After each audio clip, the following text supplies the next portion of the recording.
ایک آنکھ آپ بند کر کے چلیں 2 گھنٹہ ذرا پتہ لگ جائے گا آپ کو کہ کتنے آپ ڈسیبل ہو جاتے ہیں.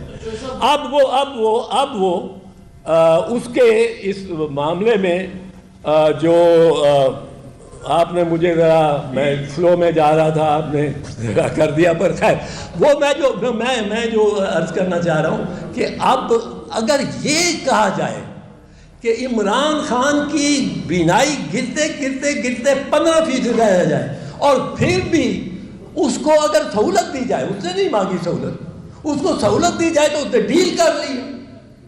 یہ تو شرمناک بات ہے, کوئی سوچے بھی ہے. یہ بتائیے کہ عمران خان صاحب کی انشورنس کون دے گا کہ اگر عمران خان کو شفٹ کر دیا جائے کسی ہاسپٹل میں کسی اور جگہ for the sake of treatment کہ عمران خان وہاں بیٹھنے کے بعد ٹریٹمنٹ کے بجائے ایک مرتبہ پھر گورنمنٹ کو آڑے ہاتھوں نہیں لیں گے, پاکستان کی ملٹری اسٹیبلشمنٹ گورنمنٹ کلیئر نہیں کریں گے, اس چیز کی انشورنس کون دے گا؟ یار آپ لوگ ایشورنس ہی چاہتے ہو. وہ بندے کو خود جب وہ بیل لیتا ہے وہ بانڈ دیتا ہے, ایک طریقہ کار ہے دنیا میں اور ہمارے یہاں رائج ہے 150 سال سے. اس پہ کیوں نہیں آپ اعتماد کرتے؟ اس ملزم پہ یہ بیل جب دی جاتی ہے تو اس کی بنیاد یہ ہے کہ پرائما فیس ہے, یہ کیس نہیں بنتا. ایک دوسری بنیاد ہے کہ یہ تو میڈیکلی اس کا اس کی صحت خراب سے خراب تر ہوتی جا رہی, اس کو پہنچاؤ کسی ہاسپٹل میں اور ان کے حوالے کرو یا اس کی بیل کر دو. اب ان میں اگر گورنمنٹ خود اس میں انوالو نہیں ہے اور وہ لگتی ہے کیونکہ انہوں نے 60 دن اسے کسی کو ملنے بھی نہیں دیا, تو یہ اس میں میں نہیں سمجھتا ہوں کہ یہ کوئی ایسی بات ہے کہ جی کوئی ڈیل مان لے گا, کوئی یہ مان لے گا. جی مومن صاحب یہ بتائیے گا, آپ نے کہا ہے پارلیمنٹ میں اسٹرینجرز بیٹھے ہوئے ہیں, تو کیا پریزیڈنٹ ہاؤس میں بھی اسٹرینجر بیٹھا ہوا ہے؟ اور اگر نہیں بیٹھے ہوئے وہ عوامی مینڈیٹ سے آئے ہیں, زرداری صاحب تو ان کے بارے میں کہا جاتا ہے کہ وہ مفاہمت کے بات ہے, تو کیا پھر زرداری صاحب کو نہیں تھوڑا سا آگے آنا چاہیے؟ حکومت ویسے بھی ان کی بات مانتی ہے, اور کیا سمجھتے ہیں اگر زرداری صاحب اجنبی نہیں ہے تو کیا کرنا چاہیے؟ نہیں, زرداری صاحب کو اس میں کردار ادا کرنا چاہیے. میں پہلے بھی کہہ چکا ہوں, میں سمجھتا ہوں کہ زرداری ایک ایسا سیاستدان ہے جو کہ لوگوں کو ساتھ رکھ سکتا ہے اور ساتھ لا سکتا ہے, پاس لا سکتا ہے. اور میں یہ سمجھتا ہوں کہ شاید صرف زرداری میں ایسی صلاحیت رہ گئی ہے. اس کے ساتھ لاکھ اختلاف ہو, ایک چیز تو مانیں گے نا آپ کہ وہ دوسری مرتبہ صدر ہو گیا اور اس پروسیس کے ذریعے ہی ہوا ہے. کوئی آرمی چیف نے لا کے نہیں اس کو بٹھایا, ووٹنگ ہوئی ہے, اسمبلیوں نے ووٹ کیا ہے, چاروں صوبائی اور دونوں سینٹ اور نیشنل اسمبلی نے, اس میں وہ جیتا ہے. تو یہ تو تسلیم کرنا چاہیے. اب اس کو ایک کرنا چاہیے. I think he should play a role and he can play a role. یہ بتائیے کہ آپ یہاں پر بیٹھ کے غم اور غصے کا اظہار کر رہے ہیں خان صاحب کی صحت کے حوالے سے, تو ان کی ایک پارٹی ہے, 100 سے زائد ان کے ایم پی ایس ہیں, ایم ایل ایز ہیں. آپ کو نہیں لگتا پی ٹی آئی جو اس وقت موجودہ قیادت ہے ان کی, انہوں نے بھی نااہلی دکھائی ہے اس معاملے کو لے کے, صحیح طریقے سے نہیں چلے؟ نہیں, نااہلی تو میں کسی کی اس کی شناخت اور نشاندہی کرنے نہیں آیا ہوں. میرا یہ معاملہ نہیں ہے, یہ ان کا پارٹی کا انٹرنل معاملہ ہے. میرا خیال میں ان کو بڑے نامساعد حالات ملے, ان کو بڑے بہت ہی متعصب جج ملے, متعصب. اور اب تو صورتحال یہ ہو گئی ہے کہ سپریم کورٹ میں اتنے جج ہو گئے ہیں جو کہ 27ویں آئینی ترمیم کے تحت نواز شریف اور زرداری نے لگانے تھے. مطلب ہے کہ ان کا اس میں لکھا ہے the president the first batch, جو پہلا بیچ آئے گی پوری وہ لگائیں گے. اب پہلا بیچ اگر لگا دیا تو آپ کو میں بتاؤں 1985 کی الیکشن میں ہم نے پیپلز پارٹی نے حصہ نہیں لیا تھا, پیپلز پارٹی نے حصہ نہیں لیا, اور وہ نان پارٹی الیکشن تھا 85 کا.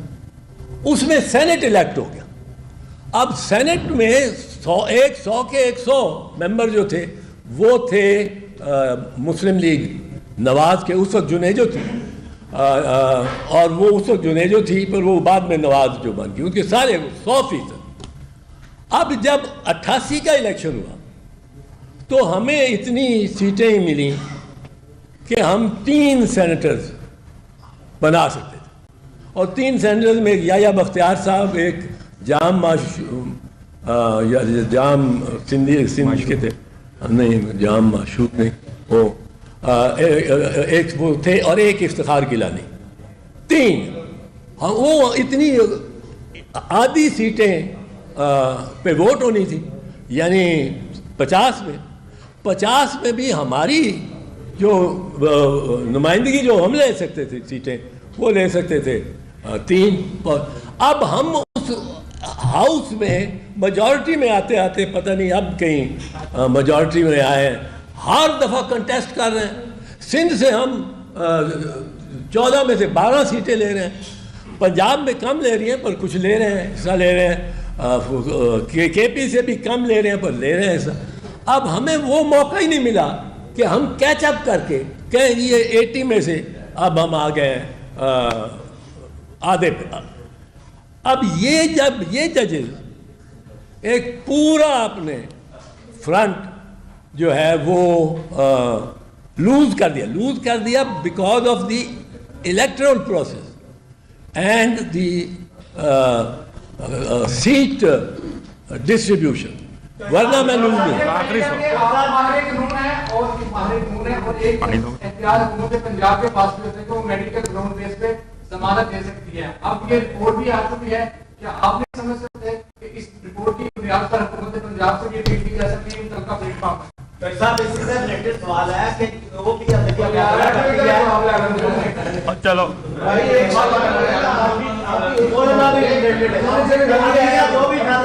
حکومت اس کو ماننے کے لیے تیار ہی نہیں. حکومت کہتی ہے کہ جو پارلیمنٹ فیصلہ کرنے کے لیے اس پہ عمل کرے. اس حوالے سے اچھا میں اس میں کرتا ہوں. تو خیر اس میں جو چیز ہے یہ بات کہ پنجاب گورنمنٹ کیا کرتی ہے, پنجاب گورنمنٹ کو بالکل اختیار ہے, اور میں نے 1-2 باتوں میں خوش دلی سے, کوئی ویسے میں مخالف ہی بولتا ہوں مریم بی بی کے, پر میں نے اس کا یہ فیصلہ بسنت کرانے کا, کنٹرول بسنت, یہ بڑا دلیرانہ فیصلہ تھا, اور اس سے اس کو داد دینا پڑتی ہے کیونکہ لوگ تفریح چاہتے ہیں. کوئی نہیں, ہاں ان قاتلوں کو جنہوں نے ہمارے 25 بسنتیں خراب کر دی ان کو پکڑا تو اندر کرو. اور اسی دن مریم نے 4-5 افسروں کو جیل بھیج دیا تھا, وہ اس گٹر کے معاملے میں. تو اب ویسے میں کوئی ان کا مشیر نہیں ہوں, میں ان کے کوئی قریب نہیں ہوں, میں ان کے مخالف ہوں, پر میں مخالفت کے باوجود یہ سمجھتا ہوں کہ مریم کے لیے ایک بہت بڑا ایک چیلنج ہے چیف منسٹر کے طور پہ. She should take this matter in hand, اور اتنی دلیری دکھائے جتنی اس نے پہلے دکھائی ہے بسنت کے میٹر پہ, اور وہ یہ عمران خان کو خود پیرول پہ لا کر جو بھی فیصلے کرتی ہے حکومت اس کو تسلیم کرنے کے لیے تیار نہیں ہے. پھر رانا ثنا کہتے ہیں کہ جو پارلیمنٹ فیصلے کرے گی عدلیہ اس پہ عمل کرے. اس حوالے سے یہ ایک کہتا ہے پارلیمنٹ کے فیصلے پہ, ہاں جی, رانا ثنا نے کہا ہے کہ یہ جو پارلیمنٹ ہے عدلیہ اس کے متحد ہے, جو فیصلے ہم کریں گے عدلیہ کو اس پہ عمل کرنا ہوگا, اسی لیے عمل درآمد نہیں ہو رہا. سارے جو ہیں اپنے اپنے وجود سے لڑ رہے ہیں. اس جوڈیشری کو مسمار کیا اگر کسی نے تو وہ ججوں نے کیا.